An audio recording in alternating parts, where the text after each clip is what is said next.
before that were to get 272 on March 5th.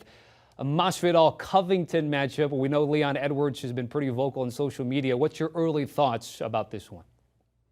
This is interesting. UFC doesn't do very many pay-per-view non-title main events, which is what this is. Usually what they like to do is put a belt somewhere on the poster.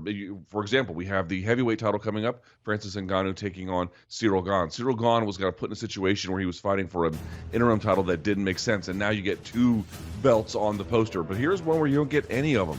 This is one of the best grudge matches UFC has ever had. Certainly one of the better grudge matches that for two guys who actually haven't even fought yet. A lot of rivalries are born out of competition. This one is birthed prior to that. It reminds me a lot of John Jones versus Rashad Evans, two trading partners who kind of fell out, different circumstances obviously, but you get a lot of that. And I will say the odds early, I think, are quite right. They give Colby Covington a big edge, over a minus 300 favorite in a lot of different places. And I think that's right. That's the best guy in that division, not named Kamaru Usman. Jorge Masvidal has had a moment in the sun for sure, but this is a bigger guy than him. It's a guy who's got an overwhelming style relative to his.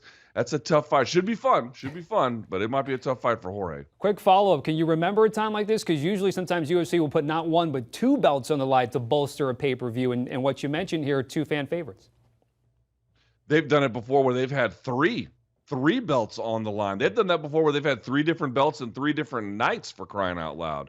But this is pretty unique. Obviously, you can go back to, for example, Conor versus Nate 2, which was a non-title affair, in part because it was 170 pounds. So they've done them before, but they've done less than a handful. This is exceedingly rare, to put it mildly. All right, a 5-rounder again, no belt on the line. Do you want a sports network that delivers everything that matters about the game? The highlights, the picks, the instant analysis, no yelling, no fake debates, no politics.